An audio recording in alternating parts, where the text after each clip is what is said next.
നമസ്കാരം. എത്ര തല്ല് കിട്ടിയാലും നന്നാകാത്ത, പഠിക്കാത്ത ഒരു പാർട്ടിയായി കേരളത്തിൽ മാറുകയാണോ CPM എന്ന് സാധാരണക്കാർക്ക് പോലും ചോദിക്കേണ്ട ഒരവസ്ഥയിലാണ് ഇപ്പോൾ.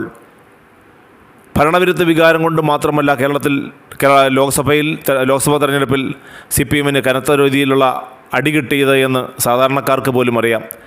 ജാതി മത ചിന്തകൾക്കെതിരെയുള്ള ശക്തമായ ഇവരുടെ നിലപാടുകൾ തന്നെയാണ് ഇവർക്ക് തിരിച്ചടിയാകാനുള്ള പ്രധാന കാരണം.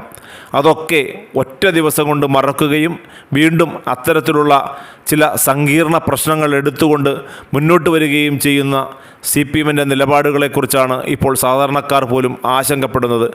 കഴിഞ്ഞ ദിവസം കേരളത്തിൽ നമുക്ക് എല്ലാവർക്കും അറിയാവുന്നതാണ്, തൃശ്ശൂരിൽ നിന്നും വലിയ ഭൂരിപക്ഷത്തോടെയാണ് BJPയുടെ നേതാവ് കൂടിയായ സുരേഷ് ഗോപി, മലയാളത്തിൻ്റെ സൂപ്പർ സ്റ്റാർ സുരേഷ് ഗോപി പാർലമെൻറ്റിലേക്ക് എത്തിയത്. അതിന് ഒരു വർഗീയതയുടെ മുഖം കൊടുത്തുകൊണ്ടാണ് ഇപ്പോൾ CPMൻ്റെ പ്രവർത്തകർ അല്ലെങ്കിൽ ഇടതുപക്ഷത്തോട് ചേർന്ന് നിൽക്കുന്ന ചില നേതാക്കൾ രംഗപ്രവേശം ചെയ്യുന്നത് എന്നത് കേരളത്തിലെ എല്ലാ ജനങ്ങളെയും ഒരുപോലെ സങ്കടപ്പെടുത്തുന്ന ഒരു കാര്യമാണ്.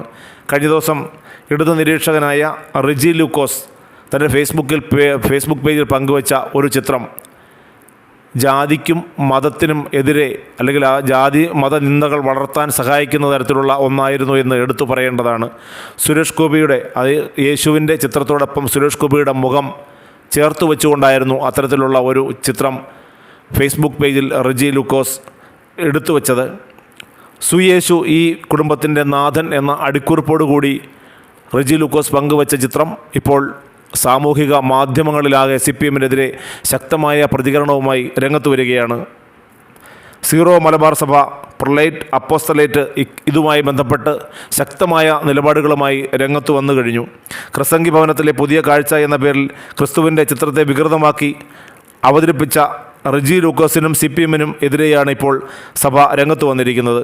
മതപരമായ പ്രതീകങ്ങളെ അവഹേളിക്കുന്ന പ്രവണതയെ ശക്തമായ നിയമ നടപടികളിലൂടെ സർക്കാർ നേരിടണമെന്നും പ്രൊലൈറ്റ് ആവശ്യപ്പെട്ടിട്ടുണ്ട്. ക്രിസ്തുവിനെ വികൃതമായി അവതരിപ്പിച്ചത് വേദന ഉളവാക്കുന്നുവെന്നും സഭ പ്രതികരിക്കുകയുണ്ടായി.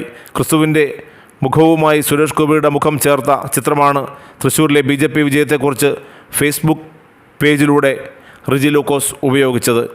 ഒരു ക്രിസംഗി ഭവനത്തിലെ പുതിയ കാഴ്ച, സുയേശു ഈ കുടുംബത്തിൻ്റെ നാഥൻ എന്ന കുറിപ്പോടുകൂടിയായിരുന്നു റിജി ലൂക്കോസ് ചിത്രം സോഷ്യൽ മീഡിയയിൽ പങ്കുവച്ചത്. എന്നാൽ വിവാദമായതോടെ ഫേസ്ബുക്ക് പേജ് ഡിലീറ്റ് ചെയ്തുവെങ്കിലും ആയിരങ്ങളാണ് ഈ ഫേസ്ബുക്ക് പോസ്റ്റ് കണ്ടതും ഇതിനെതിരെ ശക്തമായ നിലപാടുകളുമായി രംഗത്ത് വന്നതും. ഇത് CPMന് വീണ്ടും ഒരു തിരിച്ചടിയാവുകയാണ് എന്നതാണ് ഇപ്പോൾ ഉയരുന്ന ചോദ്യം.